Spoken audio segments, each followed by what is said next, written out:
Oi, pessoal! Hoje a gente está aqui para apresentar o trabalho da disciplina Biotecnologia Geral. Meu nome é Jéssica e o meu grupo é composto pelo Felipe, o Francisco, a Ingrid, o Natan, o José e a Verônica. Hoje nós iremos falar sobre o uso de carcaças de animais mortos não abatidos em processo de digestão anaeróbia. Esse aqui é o nosso roteiro e nós vamos passar pelos pontos de introdução, o foco principal, a problemática, as etapas do processo, biodigestão anaeróbica, pós-tratamento do digestato e a conclusão.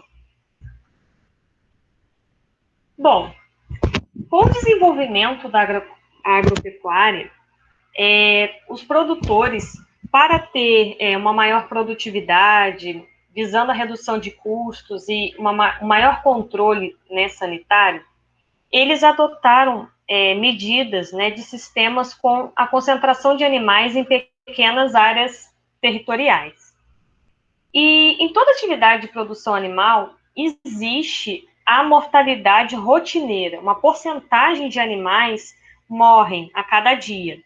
E essa porcentagem, ela varia, né? Tem dia que morre mais, tem dia que morre menos, mas essa realidade existe. O foco principal do nosso trabalho vai ser em cima da suinocultura. E aqui a gente tem alguns dados do sistema de produção de suínos. Então, aqui, por exemplo, no ciclo completo, nós temos cerca aí de 47 litros de volume de dejeto animal por dia. E isso, em porcentagem ao ano, representa 5,7% ao ano de mortalidade média desses animais, desses suínos. E em cada etapa do sistema de produção, essa porcentagem de mortalidade ela vai variar. Diante disso, dessa problemática do volume de animais mortos, isso acaba gerando uma fonte de geração de resíduos. E isso gera uma problemática, O que fazer com esses resíduos, com essas carcaças, esses dejetos desses animais? A gente precisa dar uma destinação ambientalmente correta para eles. E qual seria, as possíveis soluções? Temos aqui a biodigestão anaeróbica, a compostagem e a incineração. A incineração, ela é mais recomendada para aqueles resíduos que apresentam alto risco sanitário. Aqui a gente apresenta para vocês um fluxograma de todas as etapas desse processo de destinação das carcaças de animais. Desde aí, começando pela remoção do local de criação até a disposição final. Uma etapa importante são os cuidados que nós devemos ter com essa carcaça, para ele não transmitir nenhum patógeno, tá? E esse cuidado começa já na remoção dos animais da granja, onde essa remoção tem que ser feita em carrinhos próprios, tá? Destinados somente para essa finalidade. E esses carrinhos, após o uso, tem que ser higienizado. Após essa retirada, esses carrinhos, essas carcaças vão ser destinadas a um armazenamento, uma armazenagem, tá? Essa armazenagem também tem que ser própria para essa finalidade, tá? E se essa carcaça, esse animal, for ficar mais de 24 horas, essa carcaça ele tem que ser armazenado numa câmara fria. Mas isso só se ele for ficar num tempo superior a 24 horas. E essa câmara, tanto esse local de armazenamento, deve ser constantemente esterilizado. O transporte também é uma parte importante. Após essas carcaças saírem do armazenamento, ele vai ser transportado para o seu tratamento térmico. E o transporte deve ser feito também no veículo que vai funcionar somente para essa finalidade, tá? E o condutor, ele não deve trafegar na área de manejo interno da propriedade, nem o condutor, nem o veículo. E o veículo deve ser adaptado para esse fim, tá? Sendo que ele tem que ser totalmente selado, para que você não perca nenhum resíduo e não transmita nenhum patógeno. Tá? Ele vai ser selado tanto para ar, tanto para líquidos que possam sair. E ele vai ser transportado para a parte do tratamento térmico, tá? Onde ele vai ser triturado, logo após ele vai sofrer o tratamento térmico, onde ele vai sofrer desidratação por 2 horas, uma temperatura acima de 70 graus. Após isso, é onde ele vai ser destinado para o biodigestor. Aqui a gente tem um modelo do desidratador de carcaças de suínos e aves.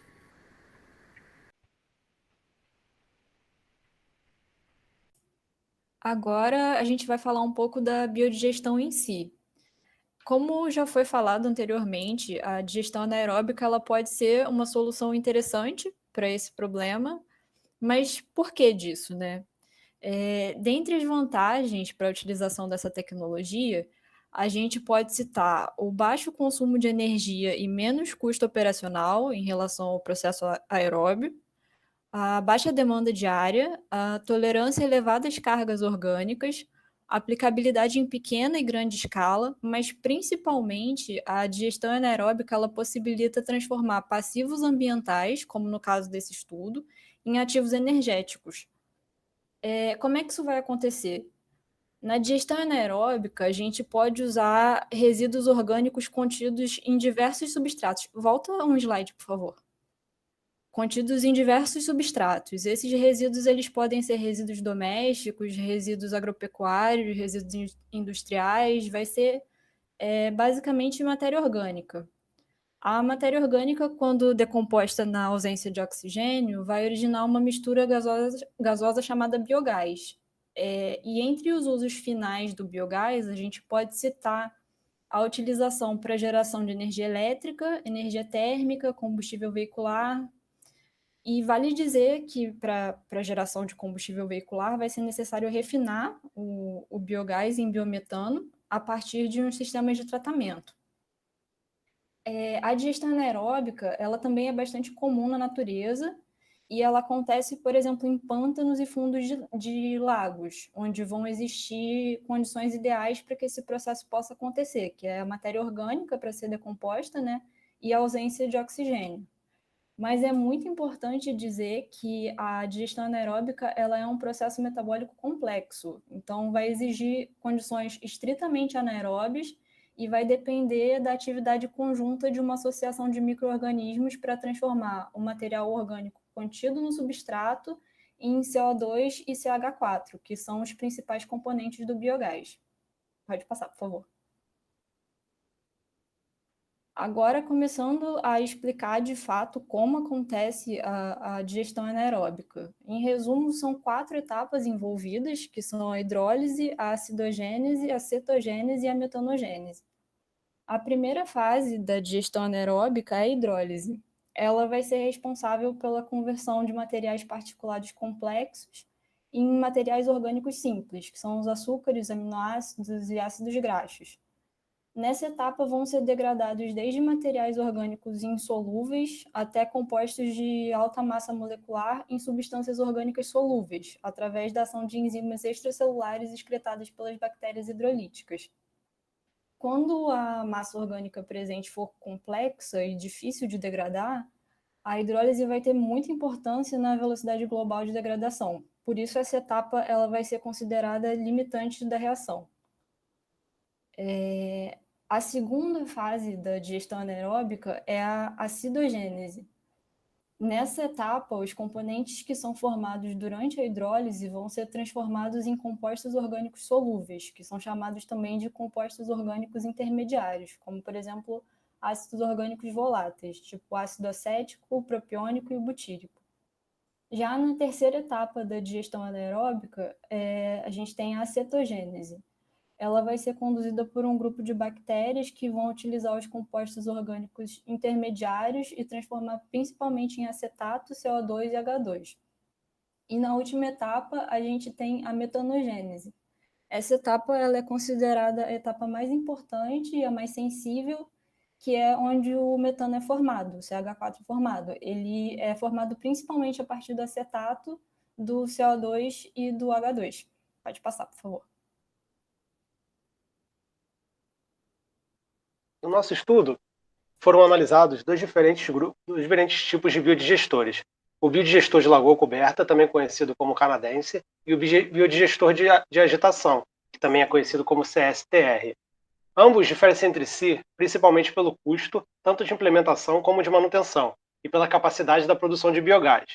Os biodigestores de lagoa coberta são construídos lagoas com seções transversais, como apresentado na imagem, confeccionada de alvenaria. Essa alvenaria tem como objetivo impedir a infiltração do substrato no solo e, consequentemente, sua contaminação.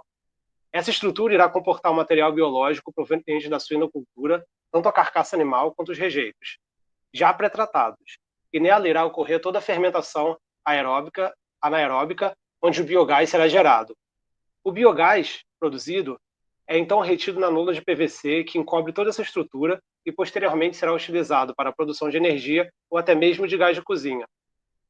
Esse tipo de biodigestor, por apresentar um menor nível tecnológico, possui também um menor custo, tanto de implementação quanto de manutenção. Suas desvantagens estão relacionadas com a reduzida produção de biogás quando comparado ao biodigestor seguinte, na sua suscetibilidade a alterações de temperatura, por exemplo, devido aos efeitos climáticos, no qual ela está sujeita, e na demanda de grande área para sua instalação, além da necessidade de retirada do lodo que fica constantemente acumulado no fundo desse biodigestor. O biodigestor seguinte é o biodigestor de agitação contínua, que são normalmente estruturas cilíndricas com entradas para os substratos que serão agitados constantemente. Graças a essa constante agitação, esse tipo de biodigestor apresenta uma produção de biogás significativamente maior do que o anterior, uma vez que há uma maior superfície de contato entre o material biológico e os organismos fermentadores.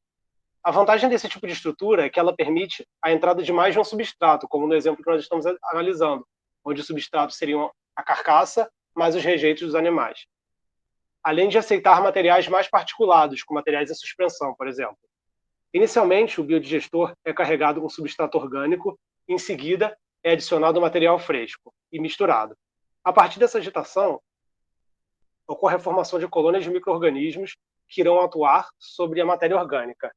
Será gerado, então, o biogás, produzido a partir da reação e armazenamento numa estrutura que possui um gasômetro. Por fim, graças ao amplo potencial nutritivo, o biodigestato que sai do reator, também é o lodo, pode ser utilizado como fertilizante para o campo. Vale destacar que, devido à biodigestão ser um processo extremamente complexo, deve ser obedecido uma proporção entre a quantidade de carcaça de animal, que é diferente dependendo da idade e do peso, e a concentração de rejeitos, para que haja um correto processo de biodigestão. Por fim, é importante destacar que, apesar de todas as vantagens desse biodigestor, ele possui um custo de implantação significativamente mais caro comparado ao anterior, porém, devido à produção de biogás ser maior também, cerca de 15% a 30% mais elevada do que o anterior, ela compensa esse custo extra. Então, eu vou citar duas maneiras de realizar o pós-tratamento do digestato. Antes de ser utilizado como biofertilizante, ele é estocado nessas lagoas, que são chamadas lagoas de estabilização. São locais próprios para tratamentos de efluentes por meio de processos químicos e biológicos. Então, como foi dito, o digestato ficará estocado nessas lagoas, onde vai ocorrer a estabilização da matéria orgânica, como também a higienização para se ter o biofertilizante mais adequado possível, porque o biofertilizante que é feito por meio dos dejetos suínos, eles contêm nutrientes que, embora sejam essenciais ao crescimento das plantas, eles também podem se acumular no solo, causando fitotoxicidade e podem impactar negativamente o ambiente. A higienização do biofertilizante vai ser feita por meio da inativação dos patógenos que estão nesse digestato. O pós-tratamento é aplicado também para garantir a segurança necessária dentro da unidade produtora, além da higienização do biofertilizante. Então, para a inativação desses agentes patogênicos, serão levados em conta o TRH, que é o tempo de retenção hidráulica, a estação do ano e a temperatura ambiente média. O TRH mínimo desejável para o inverno é de 120 dias e para o verão é de pelo menos 90 dias. Além disso, o digestato ainda pode ser tratado através de métodos físicos para remoção de partículas e suspensão a partir da ação da gravidade. Pode passar o gráfico, por favor. Nesse sistema, o lodo e os nutrientes sedimentam em um tanque de decantação e, posteriormente, eles podem ser aplicados no campo, né? A água pode ser reutilizada na própria localidade, mas para fins não nobres, como limpeza dos chiqueiros e irrigação das lavouras. Vou passar, por favor. Então, para finalizar o pós-tratamento, temos o pós-tratamento do biogás. Não vou especificar muito, porque, apesar de ser interessante citar ele, ele é um processo físico e acaba não sendo o foco do nosso grupo. O biogás também contém suas impurezas, que são prejudiciais a esses equipamentos, além de elementos não combustíveis que reduzem a eficiência na conversão em energia, tais como a umidade, o dióxido de carbono e o sulfeto de hidrogênio. Devido a isso, aplica-se os processos de filtragem e refino, que vão ter como objetivo retirar os elementos danosos, ou pelo menos reduzir a quantidades mínimas, aumentando assim o poder calorífico e a eficiência do uso do biogás, né? Temos diversas maneiras bem interessantes de retirar ou de, pelo menos, diminuir essas impurezas. Alguns exemplos são a secagem por condensação, a dissorção em carvão ativado, a separação criogênica, lavagem por água e a dissorção ou modulação de pressão.